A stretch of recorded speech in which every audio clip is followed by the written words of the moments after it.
Welcome to Canada Pension Scope, your go-to channel for clear, up-to-date information on pensions, benefits, and financial updates that matter most to Canadian seniors.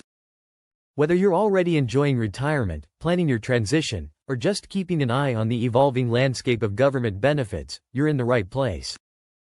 In today's video, we're going over two major updates coming this summer that could directly impact your Canada Pension Plan, CPP, and Old Age Security, OAS, benefits. These aren't the usual annual adjustments we're used to. These changes are happening mid-year, in June and July 2025, and they may influence your monthly payment amounts, eligibility thresholds, and how you plan your retirement income. So, grab a cup of tea or coffee, sit back, and stick with us until the end, because this is the kind of information that can truly affect your wallet and your financial decisions in the months ahead. Let's start with the first major change, the Canada Pension Plan mid-year increase. Normally, CPP adjustments happen only once a year, typically in January, when benefits are reviewed and recalibrated based on inflation as measured by the Consumer Price Index. That means seniors usually see any increase reflected at the start of each new year. But 2025 is different. Due to the ongoing cost of living crisis, rising inflation, and growing pressure from senior advocacy groups and financial watchdogs, Employment and Social Development Canada, ESDC, has decided to roll out a rare mid-year benefit increase. According to the most recent bulletin from the Government of Canada, CPP benefits will increase by approximately 1.2% starting in July 2025. This is a direct response to unexpectedly high inflation data reported in April and May. While the increase isn't massive, it's still meaningful, especially for retirees living on fixed incomes. Let's break this down with a simple example. Suppose you're currently receiving $1,200 per month in CPP benefits. With the 1.2% increase, your new monthly payment will rise by about $14.40, starting in July. That may not sound like a lot, but when you factor in rising costs for groceries, fuel, medications, and utilities, every dollar counts. What's more important is that this increase is automatic. If you're already receiving CPP benefits, you don't need to apply or fill out any paperwork. The adjusted amount will simply appear in your July payment, whether you receive your benefits through direct deposit or by check. This mid-year boost is notable not just for the timing, but also because it sets a precedent. It's the first time CPP has seen a second increase within a single calendar year. Advocacy groups have been calling for this type of responsiveness for a while, and now it appears the government is listening. If inflation continues to fluctuate sharply in future years, we may start seeing more of these mid-year recalibrations. Now let's turn our attention to the second major change that's coming in July, the update to the Old Age Security Pension Recovery Tax, often referred to as the OAS clawback. If you're a senior who's 65 or older, you're likely already familiar with OAS. It's a monthly payment funded through general tax revenues and doesn't require prior contributions like CPP. However, there's an income threshold that determines whether you get the full amount or have some of your OAS clawed back through taxation. For 2024, the clawback threshold was set at $86,912. If your net annual income exceeded that amount, the government would start reducing your OAS benefit at a rate of 15 cents for every dollar above the threshold. But here's the update. Starting July 2025, the clawback threshold is increasing to $90,997. That's nearly a $4,100 increase from last year. This means that if your income is below that new limit, you'll receive your full OAS benefit without any reductions.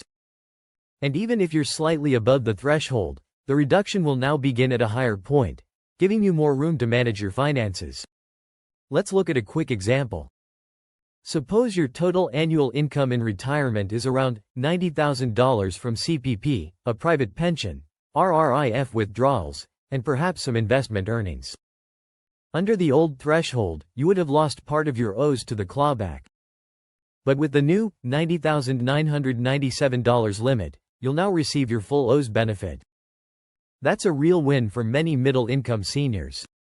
This adjustment reflects not just inflation but a recognition of the financial reality faced by today's retirees. Many seniors are continuing to work part-time or relying on multiple income sources to make ends meet. Increasing the clawback threshold allows for greater flexibility and puts a little more money in your pocket each month. But the effects of this change go beyond just OAS. The higher threshold could also influence how the Guaranteed Income Supplement, GIS, and the allowance for the survivor or spouse are calculated. While GIS has its own income eligibility rules, an increase in the OAS clawback threshold may indirectly benefit low-income seniors who receive multiple benefits. In short, this change might improve your overall benefit picture, even if you aren't directly affected by the clawback itself. Now let's quickly review some key dates you'll want to mark on your calendar. First, the June 2025 payment. Both CPP and OAS benefits are scheduled to be deposited on June 26. This payment will reflect your usual monthly amount, with no changes just yet. Then comes the big one, the July 2025 payment, scheduled for July 29. This deposit will include two important updates: the CPP increase of approximately 1.2% and the application of the new OAS clawback threshold. If you're eligible, you should see a slight bump in your CPP amount. And if your income is just under the new clawback limit, you'll retain your full OAS benefit. So, what should you do right now to prepare? Step 1. Check your most recent Notice of Assessment from the Canada Revenue Agency. This document shows your net income for 2024, which is the figure the government will use to determine any clawback to your OAS benefits in 2025. If your income is close to that $90,997 threshold, you may want to speak with a financial advisor.